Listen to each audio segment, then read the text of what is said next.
Kagulat World. Gulantang ang buong New Zealand at ang tennis world matapos kumpirmahin ang opisyal na schedule para sa 2026 ASB Classic sa Auckland. Isang once-in-a-lifetime dream match ang mangyayari na ngayong Lunes, January 5th sa ganap na 6:30 AM, lokal na oras. Matapos mabunot sa round of 16 ng double straw ang ating Pinay Pride na si Alexandra Eala at ang American icon na si Venus Williams. Ang labanang ito ay hindi lamang basta unang round ng torneo, kundi isang makasaysayang banggaan ng henerasyon na nagpatahimik sa mga kritiko sa New Zealand. Habang si Venus Williams ay isang alamat na may 14 Grand Slam doubles titles, ang ating 20 anyos na si Alex Eala ay papasok bilang Giant Slayer. Nahandang sumira sa comeback trail ng dating world number. Ito ang simula ng isang mainit na linggo sa Auckland, kung saan ang Pilipinas ay direktang hahamon sa trono ng mga pinakadambuhalang pangalan sa kasaysayan ng sport. Ang lineup para sa doubles match na ito ay sadyang nakakalula. Si Alex Eala ay makikipagtambalan sa American rising star na si Iva Jovic upang harapin ang powerhouse duo ni Venus Williams at ang Ukrainian star na si Elina Svitolina.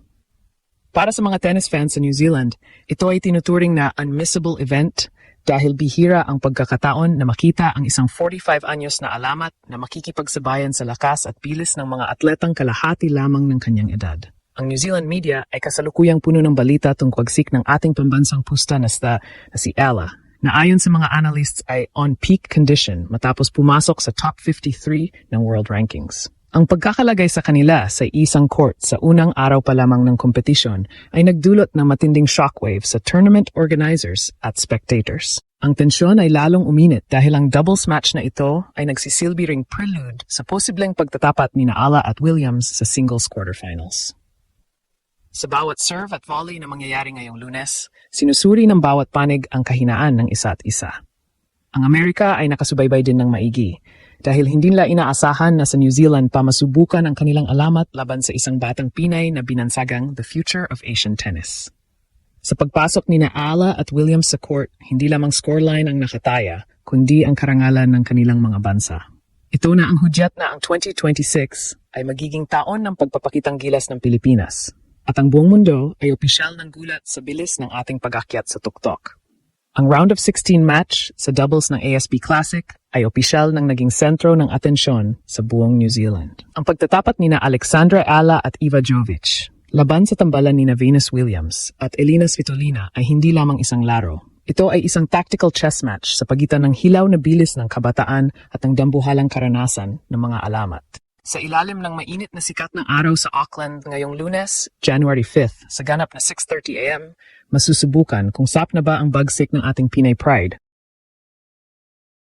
upang yanigin ang pundasyon ng isang 14-time Grand Slam doubles champion na si Venus Williams. Ang tactical advantage ni Alex Eala sa labanang ito ay nagmula sa kanyang pagiging kaliwete o lefty.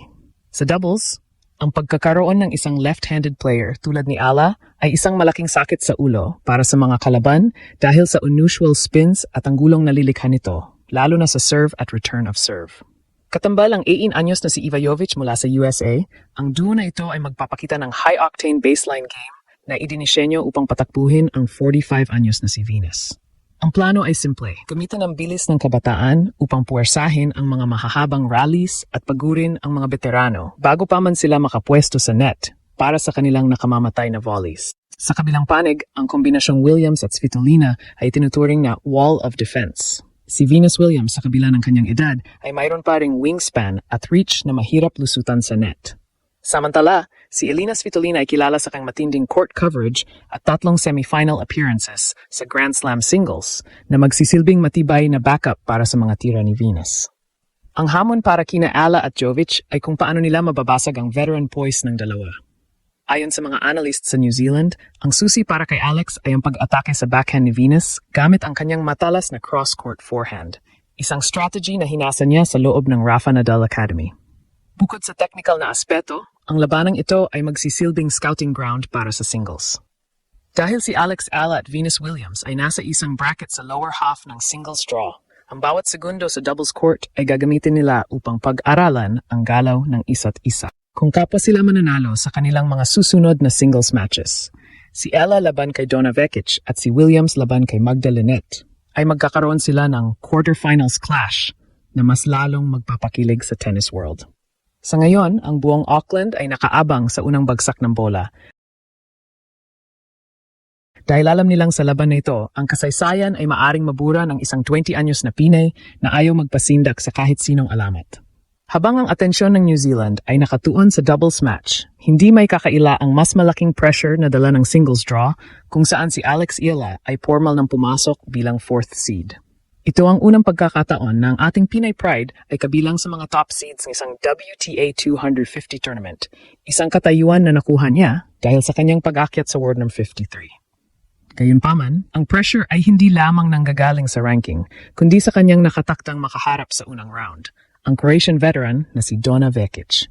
Bagamat kasalukuyang nasa 69 si Vekic, hindi dapat malimutan na siya ay isang Olympic silver medalist at dating world number 17 na may 4 na career titles.